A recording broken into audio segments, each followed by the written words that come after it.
ರಾಜಧಾನಿ ಬೆಂಗಳೂರಿನ ರಾಜಭವನ ರಸ್ತೆಯಲ್ಲಿರುವ ಪ್ರತಿಷ್ಠಿತ ಹೋಟೆಲ್ ನೀಡಿದ ಊಟದಲ್ಲಿ ಜಿರಳೆ ಪತ್ತೆಯಾಗಿದೆ.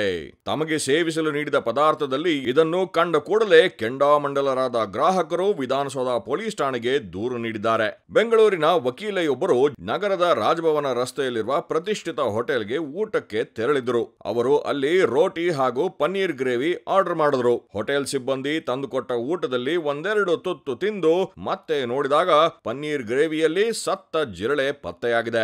ಜಿರಳೆ ಪತ್ತೆಯಾದ ಕೂಡಲೇ ಹೋಟೆಲ್ ಸಿಬ್ಬಂದಿಯನ್ನ ವಕೀಲೆ ತರಾಟೆಗೆ ತೆಗೆದುಕೊಂಡಿದ್ದಾರೆ. ಈ ವೇಳೆ ಹೋಟೆಲ್ ಸಿಬ್ಬಂದಿ ಬೇರೆ ಊಟ ನೀಡುವುದಾಗಿ ಗ್ರಾಹಕರಿಗೆ ಮನವರಿಕೆ ಮಾಡಿಕೊಂಡಿದ್ದಾರೆ.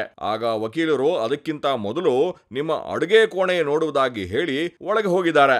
ಅಲ್ಲಿನ ದೃಶ್ಯ ಕಂಡು ಬೆಚ್ಚಿದ ಅವರು ಇದಕ್ಕಿಂತಲೂ ಬೀದಿ ಬದಿಯ ಹೋಟೆಲ್ಗಳು ಲೇಸು ಎಂದಿದ್ದಲ್ಲದೆ ಸಂಪೂರ್ಣ ಅಡುಗೆ ಕೋಣೆ ವಿಡಿಯೋ ಚಿತ್ರೀಕರಣ ಮಾಡಿದ್ದಾರೆ. ಬಳಿಕ ವಕೀಲೆ ಈ ಘಟನೆ ಸಂಬಂಧಿಸಿದಂತೆ ವಿಧಾನಸೌಧ ಠಾಣೆಗೆ ದೂರು ನೀಡಿದ್ದಾರೆ. ದೂರಿನ ಅನ್ವಯ ಪ್ರಕರಣ ದಾಖಲಿಸಿಕೊಂಡಿರುವ ಪೊಲೀಸರು ಪರಿಶೀಲನೆ ನಡೆಸುತ್ತಿರುವುದಾಗಿ ತಿಳಿಸಿದ್ದಾರೆ.